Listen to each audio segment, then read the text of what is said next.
Hello students, আগের দিন আমরা নবম শ্রেণীর 10 নম্বর চ্যাপ্টার লাভ ও ক্ষতি নিয়ে আলোচনা করেছিলাম কিছু কোশ্চেন।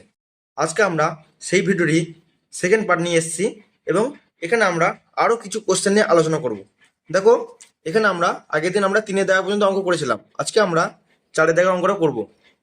দেখো, 4 নম্বর অঙ্ক কি আছে? আনোয়ারা বিবি 10টি লেবু 30 টাকায় কিনে প্রতি ডজন 42 টাকায় বিক্রি করলেন। হিসেব করে দেখি আনোয়ারা বিবি শতকরা কত লাভ বা ক্ষতি হলো। তাহলে আনোয়ারা বিবি কী করেছে? 30 টাকায় 10টি লেবু কিনেছিল, প্রতি ডজনে 42 টাকা হিসাবে বিক্রি করছে। ঠিক আছে, এখানে আমাদের আনোয়ারা বিবির শতকরা লাভ বা ক্ষতি কী হচ্ছে আমাদের নির্ণয় করতে হবে। ঠিক আছে, তাহলে এই অঙ্কটা প্রথমে আমরা শুরু করবো। দেখো, শুরু করার জন্য প্রথমে আমাদের জানতে হবে যে একটি লেবুর কী দাম, মানে একটি লেবু কী দামে কিনেছিল আর একটি লেবু কী দামে বিক্রি করেছিল। এটা যদি পেয়ে যাই আমরা তাহলে বুঝতে পারবো যে একটি লেবু বিক্রি করে তার লাভ হয়েছে না ক্ষতি হয়েছে। ঠিক আছে, সেই জন্য আমরা প্রথমে একটি লেবুর ক্রয় মূল্য বার করবো আর তারপর আমরা বার করবো একটি লেবুর বিক্রয় মূল্য। তাহলেই আমরা বুঝতে পারবো যে তার লাভ হয়েছে লেবু বিক্রি করে না ক্ষতি হয়েছে। ঠিক আছে, চলো শুরু করা যাক। তাহলে প্রথমে লিখবো আমরা একটি লেবুর ক্রয় মূল্য।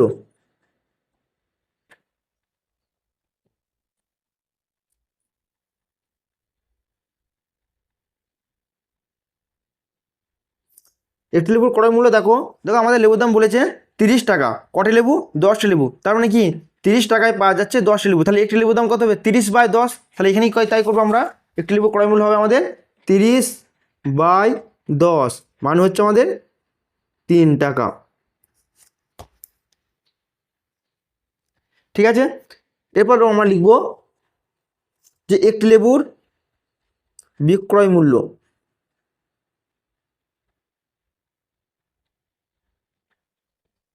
একটি লেবুর বিক্রয় মূল্য বলছে ডজনে 42 টাকা হিসাবে বিক্রি করেছিল। ঠিক আছে, মানে 1 ডজন লেবুর দাম 42 টাকা। কারণ কি 42 টাকায় কটা লেবু পাচ্ছে? 1 ডজন মানে হচ্ছে 12টি।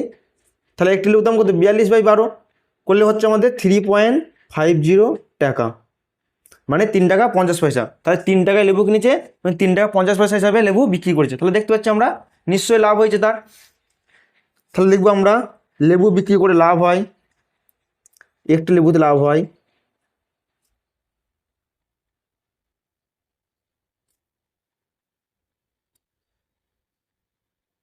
বিক্রয় মূল্য মাইনাস ক্রয় মূল্য। তার বিক্রয় মূল্য কত?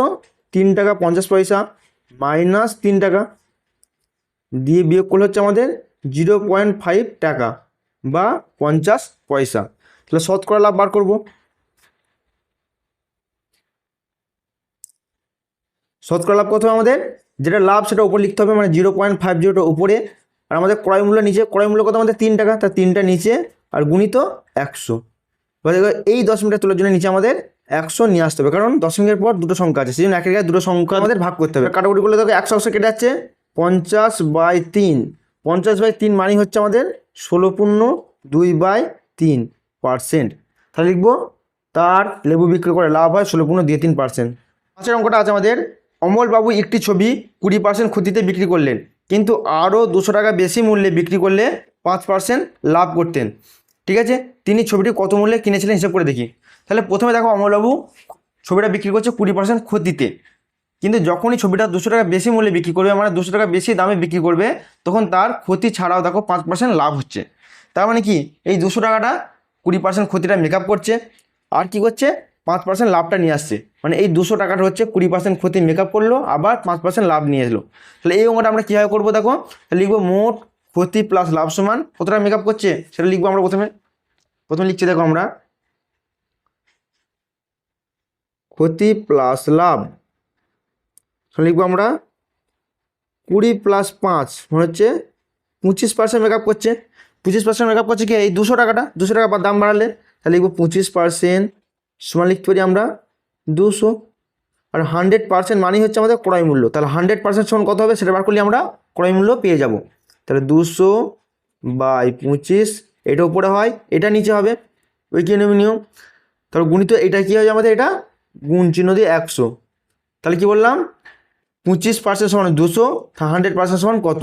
ঠিক আছে, এটা কাটাকুটি করলে কত হবে? 25 8 200 8 100 800, 800 টাকা। তাহলে লিখবো আমরা ছবিটির ক্রয় মূল্য 800 টাকা।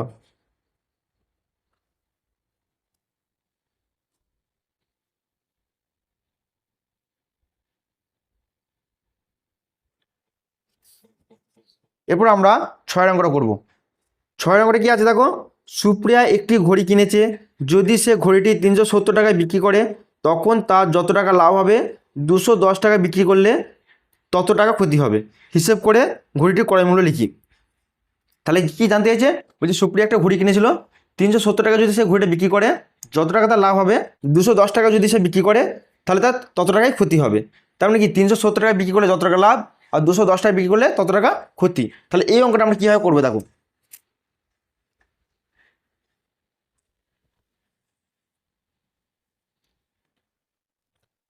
এই অঙ্কটার জন্য প্রথম ধরে নেবো আমরা ঘড়িটির ক্রয় মূল্য X টাকা। তাহলে লিখে নেবো আমরা ধরি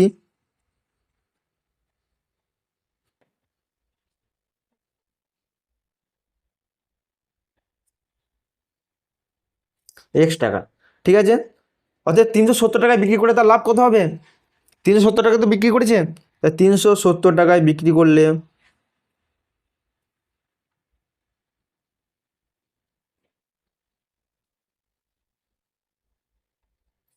লাভ হয়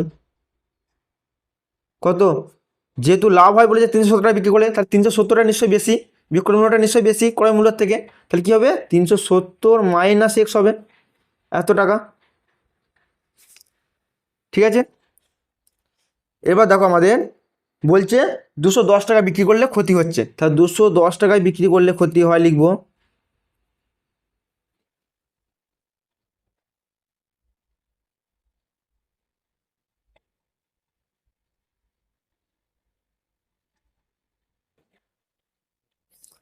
তাহলে ক্ষতি যেহেতু হয় তাহলে নিশ্চয়ই ক্রয় মূল্য বেশি, মানে X বেশি, আর এটা নিশ্চয়ই কম, X মাইনাস 210 এত টাকা, বোঝা গেল।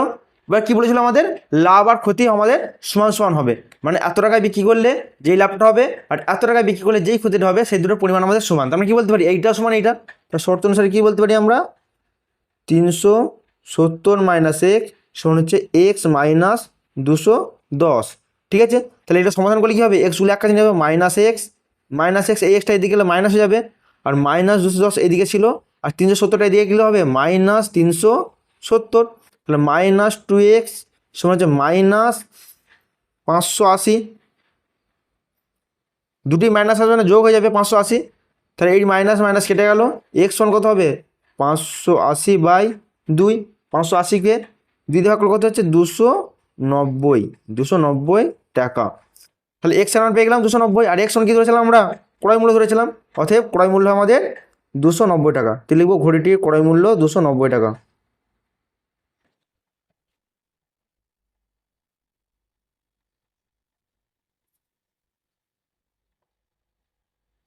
বোঝা গেল। এরপর আমরা 7 অঙ্কটা করব। 7 অঙ্কটা কি আছে আমাদের, 7 অঙ্কটা আছে দেখো আমাদের বলছে আমার দিদি অরুণ মামার দোকান থেকে 255 টাকায় একটি ছাতা কিনলেন, আর অরুণ মামা যদি ছাতাটা ধার্য মূল্যের উপর 15% ছাড় দিয়ে থাকেন তবে ওই ছাতার ধার্য মূল্য কত ছিল হিসেব করে লিখি। মানে ধার্য মূল্যের উপর 15% ছাড়। আচ্ছা, আগে আমরা শিখলাম ক্রয় মূল্য, বিক্রয় মূল্য, লাভ ক্ষতি শিখলাম। এখানে দেখো নতুন একটা শব্দ এসছে, ধার্য মূল্য। হ্যাঁ, ধার্য মূল্য জিনিসটা কি, ধার্য মূল্য হচ্ছে যে জিনিসটা কোনো বস্তুর উপর দাম লেখা থাকে, মানে দোকানে তুমি কিনতে গেছো, তাহলে ওই বস্তুটার তো একটা দাম লেখা থাকে, মানে জিনিসটার উপরে, বা যেই জিনিসটা থাকবে, ধরুন একটা পেন বা একটা পেন্সিল বা একটা বিস্কুটের প্যাকেট, দেখবে ওর গায়ে একটা দাম লেখা থাকে, যেই দামটা লেখা থাকে সেটাই হচ্ছে ধার্য মূল্য বা লিখিত মূল্য বা মার্ক প্রাইস বলা হয়, ঠিক আছে। এ তিন মানে একই বলা হয়, ধার্য মূল্য একই বলা হয়, লিখিত মূল্য একই বলা হয়, আবার মার্ক প্রাইস, ঠিক আছে। ওই ধার্য মূল্য মানে জিনিসটার দাম লেখা ছিল সেটা কত সেটা জানতে চেয়েছে। দোকান মানে দোকানদার দিদিকে দিয়েছে 255 টাকায়, ঠিক আছে। তাহলে কত পার্সেন্ট ছাড় দিয়েছে, 15% ছাড় দিয়ে দিয়েছে 255 টাকায়। তাহলে লিখবো এটা যেহেতু দিয়েছে আমাদের 255 টাকায়, তাহলে এটাকে লিখতে পারি আমরা বিক্রয় মূল্য। তাহলে লিখবো ছাতাটির বিক্রয় মূল্য 255 টাকা, আর ছাতাটির ধার্য মূল্য বার করতে হবে আমাদের, কত পার্সেন্ট ছাড়, 15% ছাড়। তাহলে প্রথমে আমরা লিখবো এগুলোকে আমরা, তাহলে লিখবো আমরা ছাতাটির বিক্রয় মূল্য,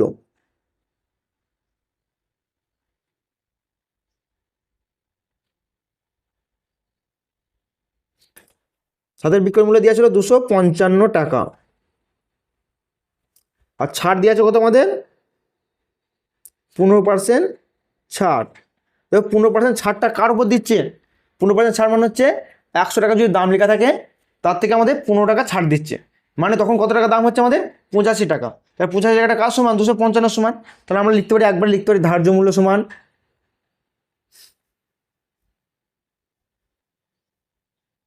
ধার্য মূল্য হবে, দেখো কত হবে আমাদের, তাহলে 255, যেটা বার করতে হবে সেটা উপরে, তার মানে কি 15% থেকে বলতে পারি 100টা, 100 টাকা যদি ধার্য মূল্য হয় মানে 100টা উপরে, আর কত টাকা বিক্রয় মূল্য হবে? 85 টাকা। বুঝা গেল? মানে যেটা বার করতে হবে সেটা উপরে আর যেটা দেওয়া আছে সেটা নিচে।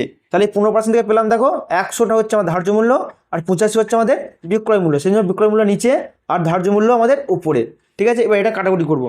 কাটাকুটি করলে কত হবে দেখো, এটা কত দিয়ে কাটবো? 5 দিয়ে কাটলে যদি হয়, আমি 5 দিয়ে কাটছে হচ্ছে 2 0, এটা 5 দিয়ে করলে 1, আর কত হচ্ছে 1 5 6 7 8, 3 দিতে মানে 35, 7 17, দেখো 17 দিয়ে যদি এটা কাটা কত হবে? 15 হবে। ঠিক আছে, 15 দুগুণে 30, আর এই শূন্যটা বসে গেল, কত হলো আমাদের? 300 টাকা। কত হলো আমাদের? 300 টাকা। ঠিক আছে, তাহলে কি লিখবো আমরা?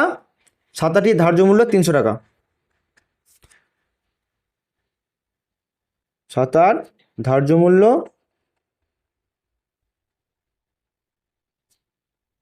300 টাকা। ঠিক আছে, এবার কী করবো আমরা? 8-এর অঙ্কটা করবো। দেখো 8-এর অঙ্কটা কী আছে, দেখো আমাদের, দেখো 8-এর অঙ্কটা আছে আমার, দেখো আমার বন্ধু একটি গল্পের বই লিখিত মূল্যের উপর 25% ছাড়ে কিনলো। সে যদি ওই বইটি লিখিত মূল্যেই বিক্রি করে তবে সে শতকরা কত লাভ করবে হিসেব করে লিখি। তাহলে আমার একটা বন্ধু, সে 25% ছাড় দিয়ে একটা বই কিনে নিয়ে এসেছিলো। ঠিক আছে, 25% ছাড় মানে কি, যদি বইটার দাম লেখা থাকতো 100 টাকা, সে বইটা কিনে নিয়ে এসছে 75 টাকায়। ঠিক আছে, কিন্তু সেই বইটা কিনে নিয়ে এসে কী করছে আবার, তো বইটা কিনে নিয়ে এসে সে আবার বিক্রি করছে কত টাকায় বিক্রি করছে? যেটা বইটার দাম লেখা আছে সেই দামে বিক্রি করছে, মানে সে 100 টাকাতেই বইটা বিক্রি করছে। তার মানে কি, তার বইটা যে কিনে নিয়ে এলো তার ক্রয় মূল্য কত হয়ে গেল আমাদের? 85 টাকা, আর বিক্রি করছে যখন তখন হয়ে যাচ্ছে আমাদের 100 টাকা। তো তার লাভ কত হবে সেটা জানতে চাইছে আমাদের। তাহলে লিখবো আমরা, এখানে লিখতে পারি লিখিত মূল্যের উপর 25% ছাড়, মানে আমরা লিখবো প্রথমে, দেখো অঙ্কটা প্রথমে লিখছি আমি, দেখো লিখিত মূল্যের উপর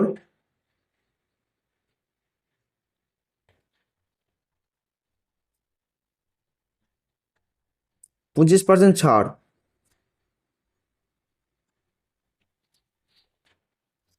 মানে লিখিত মূল্য 100 টাকা, অর্থাৎ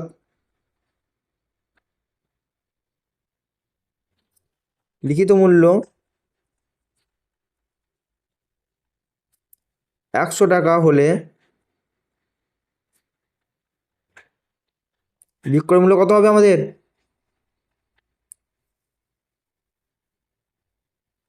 বিক্রয় মূল্য আমাদের 75 টাকা। ঠিক, এবার দেখো তাহলে বন্ধু কত টাকা কিনে এনেছে? 75 টাকা। তা বন্ধু বইটা তো বিক্রি করছে, তাহলে বন্ধুর ক্রয় মূল্য তাহলে কত হবে আমাদের? বন্ধু যেহেতু বইটা আবার বিক্রি করবে, তাহলে বন্ধুর ক্রয় মূল্য কত, মানে বন্ধু কত টাকায় বইটা কিনলো? 75 টাকায়। তাহলে লিখবো বন্ধুর ক্রয় মূল্য 75 টাকা। ঠিক আছে, তাহলে বন্ধুর বিক্রয় মূল্য কত আমাদের?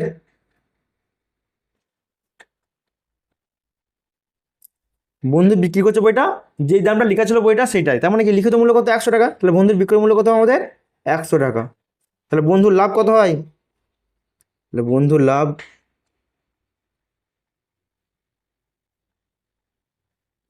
কত হবে? 100 মাইনাস 75, তাহলে কত হচ্ছে আমাদের? 25 টাকা লাভ। কত টাকা? 25 টাকা লাভ। তাহলে আমাদের বন্ধুর শতকরা লাভ জানতে চেয়েছে, তাহলে লিখবো বন্ধুর শতকরা লাভ।